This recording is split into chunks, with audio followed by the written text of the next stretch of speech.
आप सभी को बसंत पंचमी की हार्दिक शुभकामनाएं। माँ शारदे सभी पर अपनी कृपा दृष्टि बनाए रखें, सभी को सद्बुद्धि प्रदान करें। आज बसंत पंचमी का त्योहार है और इस दिन विद्या की देवी माँ सरस्वती की पूजा की जाती है।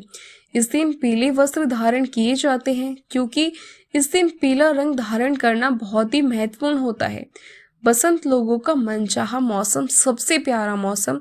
जब इस मौसम में फूलों पर बहार आ जाती है, खेतों में सरसों के फूल इस प्रकार लहराते हैं मानो सोना चमक रहा हो और गेहूं में बालियां खिलने लगती हैं। आम के पेड़ पर बर आ जाता है, हर तरफ रंग बिरंगी तितलियां मंडराने लगती हैं।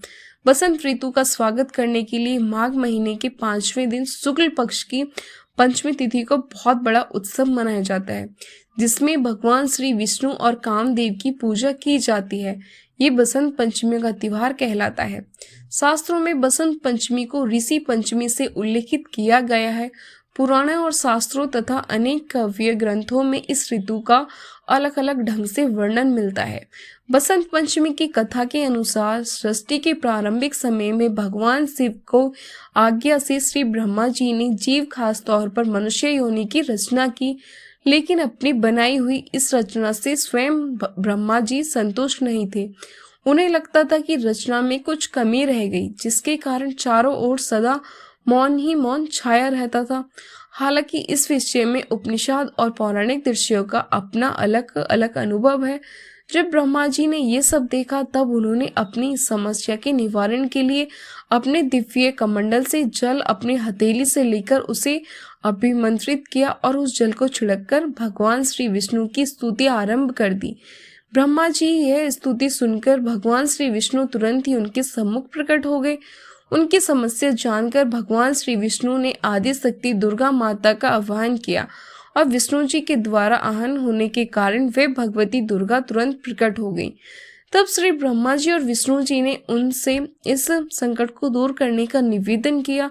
ब्रह्मा जी तथा विष्णु जी की बातों को सुनने के बाद उन्हें आदि शक्ति दुर्गा माता के शरीर से श्वेत रंग के एक भारी दिव्य तेज उत्पन्न हुआ, जो एक दिव्य नारी के रूप में बदल गया और एक चतुर्भुज सुंदर स्त्री वहां प्रकट हुई, जिनके एक हाथ में वीणा तथा दूसरे हाथ में वर मुद्रा में अन्य दोनों हाथों में पुस्तक और माला थी। आदि शक्ति श्री दुर्गा के शरीर से उत्पन्न तेज से प्रकट होते ही उन देवी ने वीणा का मधुर नाद किया, जिससे संसार के समस्त जीव जंतुओं को वाणी प्राप्त हो गई।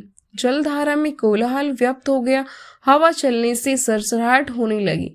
तब सभी देवी देवताओं ने शब्द और रस का संचार कर देने वाली उन देवी को वाणी की अधिराष्ट्रीय देवी भी सरस्वती कहा। फिर आदिशक्ति भगवती दुर्गा ने ब्रह्मा जी से कहा कि ब्रह्मा जी, मेरे तेज से उत्पन्न हुई ये देवी सरस्वती आपकी पत्नी बनेगी। जैसे लक्ष्मी श्री विष्णु की शक्ति है, पार्वती जी महादेव जी की शक्ति है, उसी प्रकार ये सरस्वती देवी ही आपकी शक्ति होंगी। ऐसा कहकर आदिशक्ति श्री दुर्गा जी सब देवताओं को देखते ही देखते वहां से अंतर्ध्यान हो गई। इसके बाद सभी देवता सृष्टि के संचालन में संलग्न हो गए। हिंदू धार्मिक शास्त्रों में देवी सरस्वती से संबंधित कई कहानियां प्रचलित हैं। देवी सरस्वती को सफेद साड़ी पहने हुए, एक हाथ में कमल, दूसरे में माला, तीसरे में पुस्तक, चौथे में वीणा बजाते हुए सुंदर स्त्री के रूप में प्रस्तुत किया जाता है। देवी सरस्वती की इसी सुंदरता के कारण भगवान ब्रह्मा सरस्वती जी की सुंदरता पर एक समय मोहित हो गए और उन्होंने सरस्वती जी को अपनी पत्नी बनाने का निश्चय कर लिया। लेकिन सरस्वती जी ब्रह्मा जी को अपना पिता मानती थी, क्योंकि एक और वर्णन के अनुसार जब ब्रह्मा जी ने सृष्टि की रचना की तब वे सारा संसार सुनाया था। ऐसे में इन सनेपन को दूर करने के लिए ब्रह्मा जी ने अपने मंडल से जल छिड़कर उनको परिणाम स्वरूप एक दिव्य तेज प्रकट हुआ और वह दिव्य पुंज एक सुंदर नारी के रूप में बदल गया। वह सुंदर पुंज देवी सरस्वती कहलाई। ब्रह्मा जी के हाथों से प्रकट होने के कारण सरस्वती देवी को ब्रह्मा जी की पुत्री माना जाता है। अब ऐसे में सरस्वती जी ब्रह्मा जी को अपना पिता ही मानती थी, क्योंकि ब्रह्मा जी ने ही देवी सरस्वती की रचना की थी, इसलिए वे ब्रह्मा जी से विवाह नहीं करना चाहती थी। ब्रह्मा जी की दृष्टि से छुपने के लिए सरस्वती देवी ने चारों दिशाओं में छुपने का प्रयास किया, परंतु वे सफल नहीं हो सकी, इसलिए देवी सरस्वती ने स्वर्ग में छिपने का निश्चय किया। वहां भी भगवान ब्रह्मा जी आ गए और देवी सरस्वती को विवश होकर उनसे विवाह करना पड़ा। अपनी ही पुत्री से विवाह करने के कारण ब्रह्मा जी की सभी देवताओं ने बहुत आलोचना की और ब्रह्मा जी को उनके लिए की गई सजा देने के लिए सभी देवता मिलकर भगवान शिव के पास गए और ब्रह्मा जी को दंड देने के लिए कहा। भगवान शिव सभी देवताओं की बात सुनकर बहुत क्रोधित हुए, इसलिए भगवान शिव ने ब्रह्मा जी के 5वें सिर को उनके धड़ से अलग कर दिया। क्योंकि दूसरी कथा की अगर बात करें तो भगवान ब्रह्मा जी का 5वां सिर हमेशा बुरी बातों से भरा रहता है, इसलिए शिव जी ने ऐसे सिर को खत्म करना ही उचित समझा। एक और अन्य कथा के अनुसार देवी सरस्वती ने ब्रह्मा जी को श्राप दिया था कि आपकी इस पृथ्वी पर कहीं भी पूजा नहीं होगी। यही कारण है आज भी कि किसी भी पूजा पाठ में ब्रह्मा जी की पूजा नहीं की जाती, लेकिन राजस्थान की पुष्कर और तमिलनाडु को छोड़कर कहीं भी अन्यत्र हमारे देश में ब्रह्मा जी का मंदिर ही नहीं है। बसंत पंचमी के दिन आप माँ सरस्वती को बूंदी बेसन के लड्डू, केसर भात, पीले चावल, मालपुआ आदि का भोग लगा सकते हैं। इससे देवी बहुत प्रसन्न होती हैं और अपने भक्तों को शिक्षा, प्रतियोगिता, कला और संगीत के क्षेत्र में सफलता प्रदान करती हैं। आज के दिन देवी सरस्वती की पूजा करते समय देवी के चरणों में पेन, कॉपी, पेंसिल आदि रखना शुभ माना जाता है। ऐसा करने से कुंडली में बुध ग्रह दोष दूर होंगे।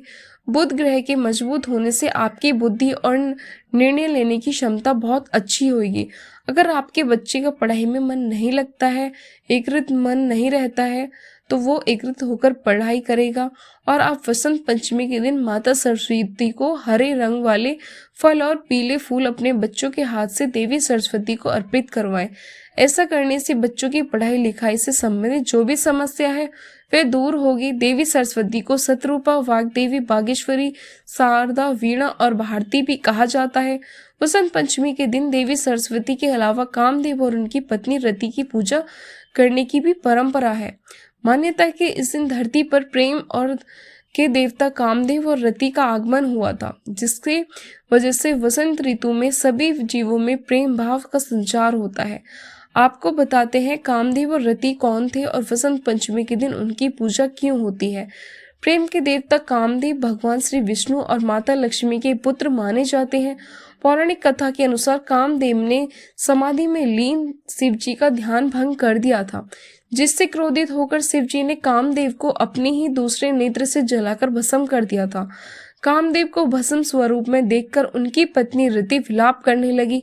तब भगवान शिव ने उन्हें आशीर्वाद दिया कि कामदेव भाव रूप में मौजूद रहेंगे। वे मरे नहीं हैं, वे अनंग हैं, क्योंकि उनका शरीर नष्ट हो गया और वे अब बिना अंग वाले हो गए हैं। शिव जी ने द्वापर युग में कामदेव को दोबारा शरीर प्राप्त होने का वरदान दिया, जिसके बाद द्वापर युग में कामदेव को भगवान श्री कृष्ण के पुत्र प्रद्युम्न के रूप में फिर से शरीर प्राप्त हुआ। श्रोताओं, ये थी आज की कथा। तो अंत में आप सुनने के लिए सभी का बहुत बहुत आभार। आपने ये कथा, तो दोस्तों ये थी आज की कथा है। आपका वीडियो को एंड तक देखने के लिए बहुत बहुत धन्यवाद। अगर आपको मेरी कथा अच्छी लगी है तो वीडियो को लाइक ज़रूर करना। अगर आपने मेरे चैनल को सब्सक्राइब नहीं करा है तो चैनल को ज़रूर सब्सक्राइब करना और बेल आइकन प्रेस करना ना भूलना।